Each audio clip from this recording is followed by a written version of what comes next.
আল্লাহ পাক নবীকেই বলেন নাই যে তুমি জোর করে জাতিকে হেদায়েতের রাস্তা দেখাও। আল্লাহর ঘোষণা, লাস্তা আলাইহিম বিমুসাইতির, লাঠি চার্জ করে গ্রেফতারি পরোয়ানা জারি করে হাতে হ্যান্ডকাপ লাগায়া পিটায়া হেদায়েতের রাস্তায় নিয়ে আসার দায়িত্ব আল্লাহ কাউকে দেন নাই। বরং তিনি ভালো এবং মন্দ এই দুইটার বাস্তব উদাহরণ জাতির সামনে উপস্থাপন করেছেন। যাদের কাছে মনে হয়েছে না এটা আমল করতে হবে, সে জাতি হেদায়েতের মানদণ্ডে প্রবেশ করেছেন। সুবহানাল্লাহ। সুতরাং কোনো আলেমের হাতে হেদায়াত দেওয়া হয় নাই, কোনো বক্তার হাতে হেদায়াত দেওয়া হয় নাই, কোনো পীর সাহেবের হাতে হেদায়াত নাই, কোনো নেতার কাছে হেদায়াত নাই। হেদায়াতের মালিক যিনি, তিনি কে? আওয়াজ দেন, তিনি কে?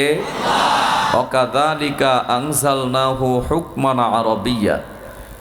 এ সম্পর্কে আল্লাহর বক্তব্য হলো, এই সংবিধান জাতির সামনে উপস্থাপন করতে হবে হেদায়েতের মানদণ্ডে। আমি আল্লাহ আছি, যাকে ইচ্ছা তাকে এর আওতায় নিয়ে আসব। মাইয়ুদলিল ফালা হাদিয়া লা, হেদায়েতের মালিক আমার আল্লাহ। জোরে বলেন সুবহানাল্লাহ। তাহলে এখন আমাদের করণীয় কি? যেটা আমি মোটামুটি বলে থাকি যে বান্দাদের উদ্দেশ্য থাকতে হবে একটা, তা হলো আল্লাহর সন্তুষ্টি অর্জন করতে হবে। কথা বলেন, ঠিক না? তো আল্লাহর সন্তুষ্টি অর্জন যারা করবে, আপাতত কোরআনের সামনে বসে তারা নিজেকে ছোট করে আল্লাহর সামনে বসে মনে করবে যে আল্লাহ, আমরা তোমার ক্ষুদ্র একটি গোলাম। আমরা কোনো দলের নেতা নয়, আমরা কোনো দলের নেত্রী নয়, আমরা কোনো দলের কর্মী নয়। এই মুহূর্তে আমরা শুধু তোমার গোলাম। এতটুকুন নিজেকে আল্লাহর সামনে যারা উপস্থাপন করতে পারবে, আল্লাহ বললেন নিঃসন্দেহে তারাই আমার হেদায়েতের মালা পড়বে, এতে কোনো সন্দেহ নাই। সুবহানাল্লাহ। এখন আল্লাহ পাক বললেন, আমার সন্তুষ্টি কেমনে অর্জন করা যাবে, কিভাবে অর্জন করতে হবে? আল্লাহ পাক সূরা বাকারার 207 নম্বর আয়াতটা জাতির সামনে কোট করলেন। রব্বুল আলামিন চমৎকার করে বললেন, অমিনান নাসি মাইয়াশরি নাফসাহু বুতিগা মারদাতিল্লাহ আল্লাহু রাউফুম বিল ইবাদ। জোরে বলেন আল্লাহু আকবার। একটি আয়াত পড়া শেষ হবে যখন, আমি আমার শাহাদাত আঙ্গুলি দ্বারা আপনাদেরকে ইশারা করব, তখন ইশারা করব যখন চিৎকার মেরে আল্লাহু আকবারের আওয়াজ দেওয়া লাগবে, তখন এই কর্মসূচি চলবে ততক্ষণ। আখেরি মোনাজাত হবে না যতক্ষণ। রাজি আছেন যারা যারা শুরুতেই 2 হাত তুলে আল্লাহকে দেখায় দেন তারা তারা। লিল্লাহে তাকবীর। কষ্ট হবে? কষ্ট হবে? তাহলে কান লাগান।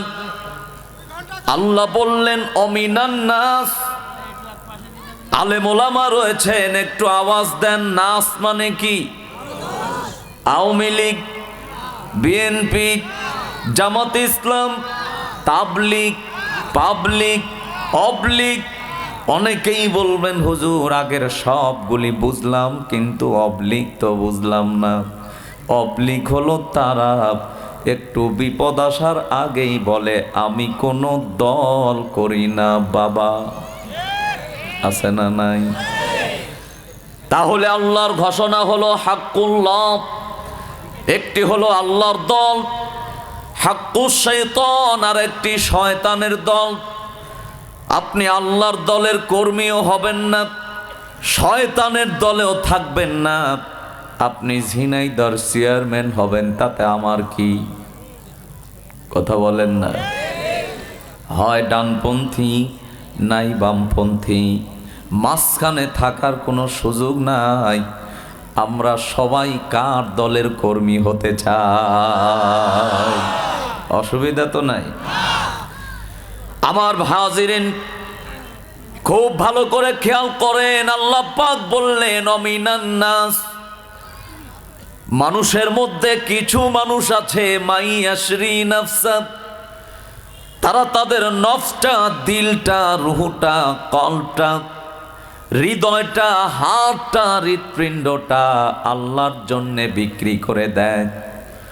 উদ্দেশ্য তাদের জিলাপি নয়, খিচুড়ি নয়, মেলা দেখা নয়, বক্তার আওয়াজ নয়, বরং সেই বান্দা আর বান্দির উদ্দেশ্য একটাই।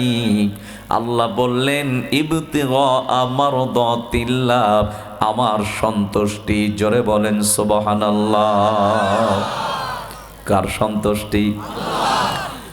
আমরা বললাম আল্লাহ। তাহলে যারা জিলাপিও চায় না, খিচুড়িও চায় না, বক্তার আওয়াজও চায় না, শুধুমাত্র চায় তোমার সন্তুষ্টি, তাদের পরিচয় কি? তারা কারা? আল্লাহ রাব্বুল আলামিন এদের সম্পর্কে একটি সূরা নাজিল করে চমৎকার একটি আয়াতের মাধ্যমে জাতির সামনে কোট করে জানায় দিলেন, কদ আফলাহাল মুমিনুন,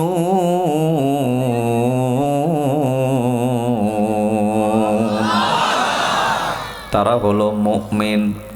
এটা পুরুষও হতে পারে, নারীও হতে পারে। আল্লাহ পাক বললেন এই মুমিন যারা, তাদের অন্য কোনো টার্গেট নাই, এদের একটাই টার্গেট, তা হলো আমার সন্তুষ্টি। আমরা বললাম আল্লাহ, তোমার সন্তুষ্টি অর্জন করার জন্যে নফসটা, হৃদয়টা, দিলটা, কলটা, হাতটা বিক্রি করেছে। এটারই বা কি দাম আছে? জানতে গেলে কোরআনকে প্রশ্ন করলে জবাব আছে না নাই? কোরআন জবাব দিতে পারে? কথা বলেন, পারে? তাই তো আল্লাহ বললেন কোরআন আমার বাণী, আমরা কেহ মানি কিংবা কেহ নাহি মানি। রব্বুল আলামিন বললেন যে মানবে আমার কোরআন খানি, সমাজে থাকবে না তার কোনো গ্লানি। আল্লাহ রব্বুল আলামিন দুজকের আগুনকে আমাদের জন্যে করে দেবেন একেবারে পানি। কার কথা?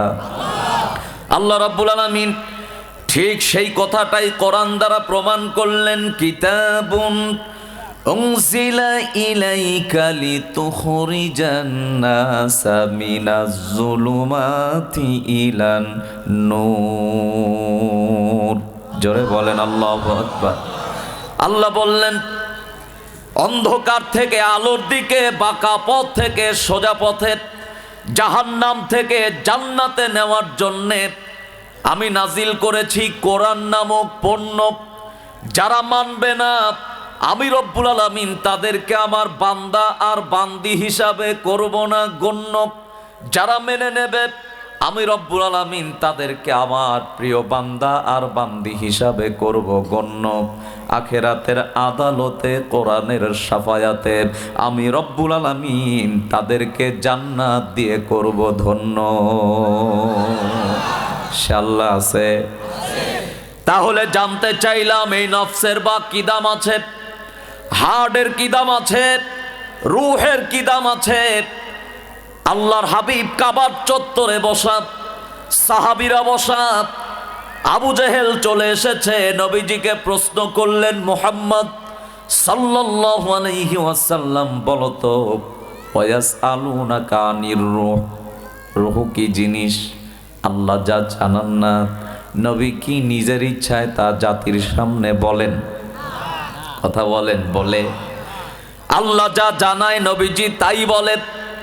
আমার তাওহীদি জনতা, আল্লাহর হাবিব ধর্ণা দিলেন আসমানের দিকে, ডেকে ডেকে বললেন, আল্লাহ আবু জেহেল প্রশ্ন করেছে, জবাব আমাকে দেওয়াই লাগবে। আল্লাহ রব্বুল আলামিন বললেন, নবী গো, জবাব দিলে আবু জেহেল কি করবে? আল্লাহর হাবিব বললেন, রব্বুল আলামিন আমি প্রশ্ন করেছিলাম, হাবিব আমার কাছে প্রশ্ন করলে আমি যদি জবাব দেই, আবু জেহেল তুমি কি করবা? আবু জেহেল আমার সামনে দাঁড়ায়া অকাপটে স্বীকার করেছে, পূর্বে যত প্রতিশ্রুতি দিয়েছি পালন করি নাই। আজকে তোমার সামনে দাঁড়ালাম, অকাপটে স্বীকার করলাম প্রশ্নের উত্তর দিতে দেরি হবে, কিন্তু কালেমা পড়ে ঈমান আনতে দেরি। কে বলছে? নবীজি এই কথাটাই উপস্থাপন করলেন আল্লাহর কাছে। আল্লাহ পাক বললেন, হাবিব, একটি কেন 1000 প্রশ্নের জবাব দিলেও আবু জেহেল ঈমান আলী হবে না, ও হলো মতলব আলী। হিসাব করে দেখবেন, লাল বাংলা, নীল বাংলা, সাদা বাংলা, কালো বাংলা, হলুদ বাংলা, সবুজ বাংলা, জয় বাংলা, এমন অসংখ্য মতলব আলী আছে না নাই? পাশা বলে নাই, আছে? আমার তাওহীদি জনতা কান লাগান, আল্লাহর হাবিব ধর্ণা দিলেন। আল্লাহ পাক বলে দিলেন, হাবিব জবাব আমাকেই দেওয়া লাগবে, কারণ বিপদে পড়েছেন, আমার কাছে সহযোগিতা চেয়েছেন, আমাকেই জবাব দেওয়া লাগবে। আল্লাহ রাব্বুল আলামিন কোরআন দ্বারা প্রমাণ করলেন, মুমিন যারা বিপদে পড়বে, আমার কাছে সাহায্য চাইবে, আমি আল্লাহ পাক তাদেরকে সাহায্য করা আমার জন্য ওয়াজিব হয়ে যাবে। আল্লাহর কালাম কোরআন তার ব্যাখ্যা দিয়ে জানায় দিলেন, ওয়া কানা হাক্কান আলাইনা নাসরুল মুমিনিন। কার কথা? আমার তাওহীদি জনতা লক্ষ্য করেন, আল্লাহ রাব্বুল আলামিন বললেন, হাবিব বিপদে পড়েছেন, আমার কাছে সাহায্য চেয়েছেন, সাহায্য করার আগে আমি এতটুকু আপনার কাছে বলতে চাই, একটি প্রশ্নের জবাব কেন, অসংখ্য প্রশ্নের জবাব দিলেও আবু জেহেল ঈমান আলী হবে না, ও হলো মতলব আলী। আল্লাহর হাবিব বললেন, আল্লাহ জবাব দেওয়াই লাগবে, আমি তো লাঞ্ছিত হতে চাই না, তুমি কি চাও তোমার হাবিব লাঞ্ছিত হোক? আল্লাহ বললেন, হাবিব জেনে নেন, আমি চাইলে টোটাল কোরআন শরীফ একবারে আপনার কাছে নাজিল করে দিতে পারতাম, কিন্তু আমি তা দেই নাই। যেখানে ঠেকেছেন, যতটুকুন প্রয়োজন হয়েছে, আমি আল্লাহ ততটুকুন আপনার কাছে নাজিল করে দিয়া আপনার ইজ্জত আর সম্মান বৃদ্ধি করে দিয়েছি। নবী গো, আপনি শুধু নবী নন, আপনি হলেন নবীর নবী। শুধু তাই নয়, গোটা বিশ্বের জন্য আপনি রহমত। আল্লাহর কালাম কোরআন বলছে, ওয়ামা আরসালনাকা ইল্লা রাহমাতাল লিল আলামিন। কার কথা? আল্লাহর হাবিব বললেন, আল্লাহ জবাব চাই। আল্লাহ পাক ওহী নাজিল করে দিলেন, বিশ্ব নবী আল্লাহর দেওয়া কথাটা শুধু আবু জেহেলের সামনে তেলাওয়াত করলেন। তিনি তেলাওয়াত যেইভাবে করলেন, আল্লাহ রাব্বুল আলামিন কোরআনের সেই আয়াতটা জাতির জ্ঞাতার্থে তিনি পেশ করে জানায় দিলেন। রব্বুল আলামিন কত চমৎকার করে বললেন, কুলির রূহু মিন আমরি রব্বি ওয়া মা উতিতুম মিনাল ইলমি ইল্লা কলিলা। জোরে বলেন আল্লাহু আকবার। নবীজি শুধু আয়াত তেলাওয়াত করেছেন, আবু জেহেলের উঁচু মাথাটা নিচু হয়ে গেছে, তার মানে আবু জেহেল কোরআন বুঝে নাই। মাঠে আছেন আপনারা? আল্লাহ ওহী দিলেন, বিশ্ব নবী সেই ওহীটা শুধু তেলাওয়াত করে শোনালেন, আবু জেহেলের উঁচু মাথাটা নিচু হয়ে গেল, মানে আবু জেহেল কোরআন। অথচ আমি যখন এই আয়াতটা আপনাদের সামনে তেলাওয়াত করলাম, 99.5 মানুষ এই আয়াতের অর্থ বুঝে নাই। আবু জেহেল বুঝেছে না বুঝে নাই? যদি নাই বুঝবে তাহলে উঁচু মাথা তো নিচু হওয়ার কথা না।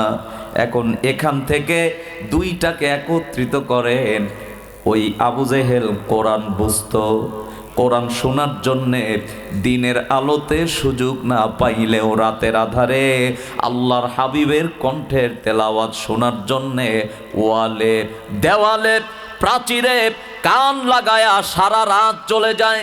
পূর্ব আকাশ ফর্সা হয়ে গেছে, আবু জেহেলের মনেই নাই, হুঁশই নাই, তার মানে তার শুনতেও ভালো লাগতো, ঠিক না বেঠিক? আবু জেহেল কোরআন বুঝতো, কোরআন শুনতো, কোরআন পড়তো, একটাই সমস্যা, কোরআন মানত না।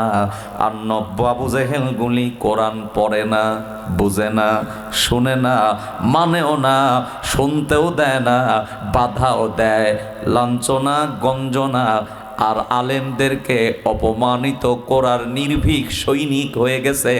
আওয়াজ দিয়ে বলেন, এই দুইটাকে একত্রিত করলে মনে হয় এই আবু জেহেলের থেকে আগেরটাই ভালো ছিল, ঠিক না? একটা গল্প বললে ভালো বুঝবেন, কষ্ট হচ্ছে আপনাদের? মানে এক ছেলে হুন্ডা নিয়ে রাস্তায় বের হইছে, তো রাত গভীর হয়ে গেছে, তার একজন ঘাড়ে গামছা নিয়ে শীতের রাত রাস্তার মাঝখানে দাঁড়ায়া হুন্ডাওয়ালাকে এক ধমক দিয়ে বলতেছে, দাঁড়াও। হুন্ডাওয়ালা চিন্তা করছে, যেভাবে আমারে ধমক দিছে না জানি আমার থেকে আরো বড় ড্রাইভার, তো দাঁড়ায় গেছে। তো উনি ডেকে বলতেছে, চাবি দাও। তো হুন্ডাওয়ালা চিন্তা করতেছে, বাবারে বাবা, এ আবার আমার থেকেও ভালো ড্রাইভার, চাবি দিয়ে দিয়েছে।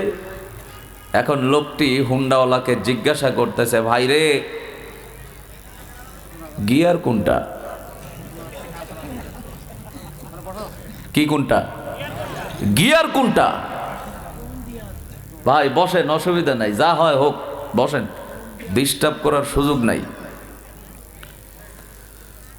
এখন আপনাদের কাছে প্রশ্ন হলো, বলেন তো, যে ব্যক্তি গিয়ারই চিনে না ও কি হুন্ডা চালাইতে পারে?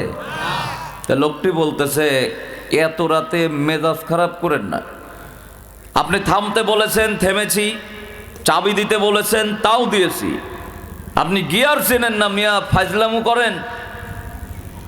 তো বলতেছে, ভাই রে, আব্বা মারা গেছে তো মাথা ঠিক নাই। কি ঠিক নাই? মারা গেছে কে? আব্বা। এজন্যে সব ক্ষেত্রে মনে করতেছে সব মনে হয় এমনই হবে। না, আপনি যেটা জানেন না সেটা নিয়ে কোনো ধরনের মন্তব্য করলে আল্লাহ আপনাকে ছাড় দেবে না। মানুষ হয়তো বা বিপদে পড়ে কিছু বলে না, ঠিক কি না? সম্মানিত ভাইয়েরা আমার, কান লাগান। আল্লাহ রাব্বুল আলামিন ডাক দিয়ে বললেন, হাবিব আপনি বলেন নাই, আমার কাছে জানতে চেয়েছেন, জবাব আমারই দেওয়া লাগবে। আয়াত নাজিল হয়ে গেছে, বিশ্ব নবী শুধু আয়াতটা তেলাওয়াত করেছে, আবু জেহেলের মাথাটা নিচু হয়ে গেছে। আবু জেহেল বুঝেছে আমরা বুঝি নাই বলে আপনাদের জ্ঞাতার্থে বাংলাটা শুনে নেন। আল্লাহ রাব্বুল আলামিন এই আয়াত দিয়ে তিনি বর্ণনা করলেন, জাতির লোকদের সামনে বলে দাও, রুহুটা আল্লাহর একটি কুদরতি বাতাস, যতক্ষণ বান্দার বডির ভেতরে আছে, বডির মূল্যায়ন আছে, এই বাতাসটা যখন বন্ধ হয়ে যাবে, বান্দার বডির আর কোনো মূল্যায়ন থাকবে না। আমার ভাইরা, এই বাতাস আছে বলে আমার নাম মাসুদুর রহমান, বাতাস আছে বলে চেয়ারম্যান ভাইকে সবাই ডাকবে ওবায়দুল ইসলাম সবুজ। বাতাসটা বন্ধ হয়ে যাবে, আমাকেও বলবে মাসুদুর রহমানের লাশ, চেয়ারম্যান ভাইকেও বলবে ওবায়দুল ইসলাম সবুজের লাশ। কথা কন ঠিক না? তাহলে এখান থেকে আলোচনাটা বুঝে নেন। আল্লাহ বললেন, মাইয়াসরি নাফসা, আমার ওই মুমিন বান্দাগুলি তাদের নফসটাকে, দিলটাকে, এই দামি জিনিসটাকে আমার জন্য বিক্রি করেছে। উদ্দেশ্য মানুষ দেখানো নয়, উদ্দেশ্য কারো মন খুশি করা নয়। এখানে যারা বসে আল্লাহকে রাজি আর খুশি করার জন্যে বসবে। আল্লাহ বললেন তারাই তো মুমিন, তাদের একটাই চাওয়া, ওরা চায় আমার সন্তুষ্টি। আল্লাহ যদি খুশি হয়ে যায়, আওয়াজ দিয়ে বলেন তো আমাদের কি আর কোনো ভয় আছে? আমরা বললাম আল্লাহ তাহলে আমাদের দামি জিনিস তোমার কাছে বিক্রি করলাম, আমরা তোমার কাছে টাকা চাই নাই, ক্ষমতা চাই নাই, আমরা শুধু চেয়েছি তোমার সন্তুষ্টি। আল্লাহ পাক তোমার সন্তুষ্টির জন্যে দামি জিনিস বিক্রি করলাম, তুমি কিসের মাধ্যমে আমাদের দামি জিনিসটা কিনলে? কোরআনকে বললে জবাব আছে না নাই? আল্লাহ পাক আবার আয়াত নাজিল করে জানায় দিলেন, ইন্নাল্লাহ হাশতারা মিনাল মুমিনিনা আনফুসাহুম ওয়া আমওয়ালাহুম বিআন্না লাহুমুল জান্নাত। জোরে বলেন আল্লাহু আকবার। কার কথা? আল্লাহ বললেন আমার যেই বান্দারা জান আর মাল সম্পদ আমার সন্তুষ্টির জন্য বিক্রি করেছেন, জেনে নাও আমি আল্লাহ আমার জান্নাতের বিনিময়ে তোমাদের জানমাল, হৃদয়, কল্ব, দিল সবটাই কিনে নিয়েছি। আমার ভাইরা, আল্লাহ সুবহানাহু ওয়া তাআলা আমাদের জন্য যদি জান্নাতটা বরাদ্দ করে দেয় আর কোনো অসুবিধা আছে? কথা বলেন আছে? কিন্তু আমাদের সমাজের ছেলেরা চিন্তা করতেছে আমরা জান্নাত চাই না, 31st নাইট হলেই আমাদের চলে। সেই সময় সামনে আসে না নাই? কথা বলা লাগবে, আছে না?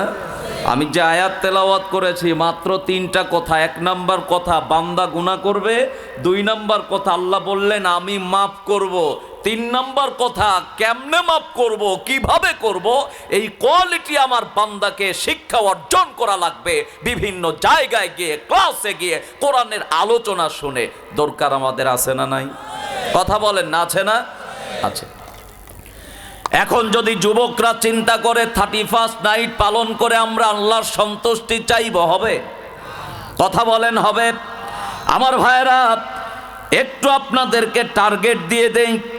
কারণ হলো আজকে 26 তারিখ চলে যাবে, আর মাত্র কয়েকদিন গেলেই 31 ডিসেম্বর রাত 12টা 1 মিনিটে এই যুব সমাজ খ্রিস্টানদের আঘাত করে তাদের সংস্পর্শে লিপ্ত হবে।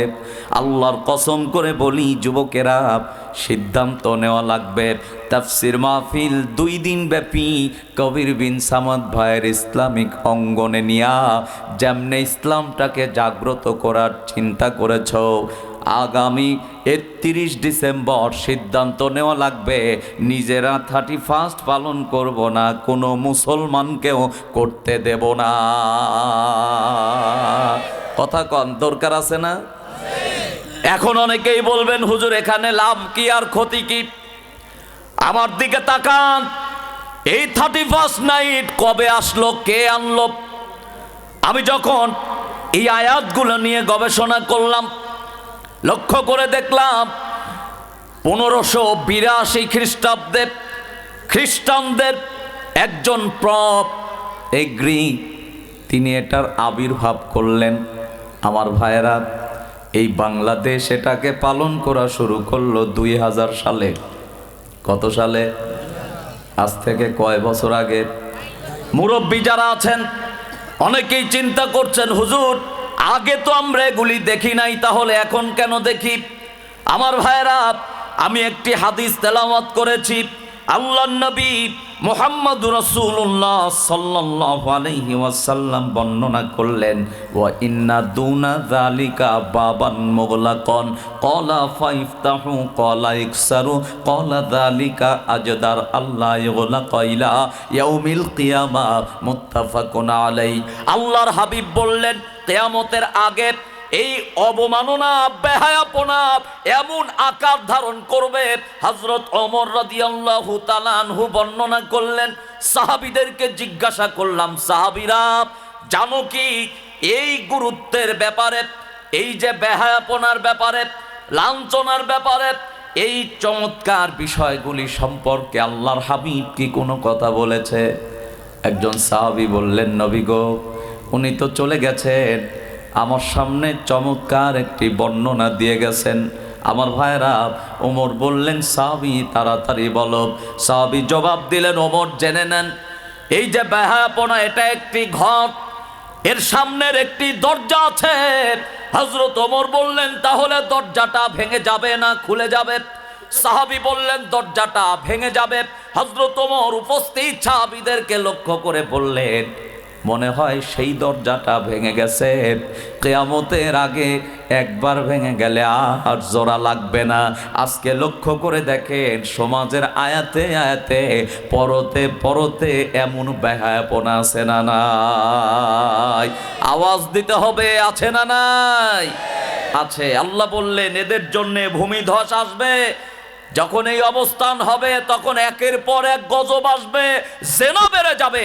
এই জন্য আল্লাহর হাবিব আবারও বললেন, ইদা যহারা জিনা ওয়ার রিবা, যখন এগুলি দেখবে সমাজে জিনা বেড়ে গেছে, সুদ বেড়ে গেছে, তার মানে ভাবতেই হবে জাতি যেন ফাকদ আহাল্লু, এগুলিকে তারা হালাল করে নিয়েছে। আজকে লক্ষ্য করলে দেখা যায় জিনা কোনো ব্যাপারই না, সুদও কোনো ব্যাপারই না। কথা বলেন ঠিক কিনা? তাহলে মনে হয় কিয়ামত আর বেশি দিন, কিয়ামত আর বেশি দিন নাই। আমার তাওহীদি জনতা, কান লাগান। এখন এই অবস্থান আসলে আমাদের কি হবে? আল্লাহ সুবহানাহু ওয়া তাআলা একের পর এক কয়েকটি তথ্য দিয়ে দিলেন। রব্বুল আলামিন বললেন, জাতির সামনে তা বলে দাও, যখন নাকি বান্দাদের সামনে এমন অনৈতিক কাজটাকে তারা হালাল করে নেবে, আমি আল্লাহ এক এক করে পৃথিবীর বুকে মুসিবত হাজির করে দেব। আজকে অতিবৃষ্টি আছে, অনাবৃষ্টি আছে, আসমানি গজব আছে, জমিনের ভূমিধস আছে। কথা কন, আছে না নাই? আল্লাহ রাব্বুল আলামিন আয়াত নাজিল করে বললেন, ওয়ামা আসাবাকুম মুসিবাতিন ফাবিমা কাসাবাত আইদিকুম ওয়া ইয়াফু আন কাসীর। জোরে বলেন আল্লাহু আকবার। আল্লাহ রাব্বুল আলামিন আবারও চমৎকার করে একই কথা আল্লাহ অন্য আয়াতে বললেন, সূরা রুমের 41 নম্বর আয়াত দিয়ে বললেন, জাহারুল ফাসাদু ফিল বাররি ওয়াল বাহরি বিমা কাসাবাত আইদিন নাস লিয়ুযীকাহুম বা'দাল্লাযী আমিলু লাআল্লাহুম ইয়ারজিউন। আরো জোরে আল্লাহু আকবার। আল্লাহ বললেন, আমি এমনি এমনি পৃথিবীতে আযাব দেই না, আমি এমনি এমনি পৃথিবীতে গজব দেই না।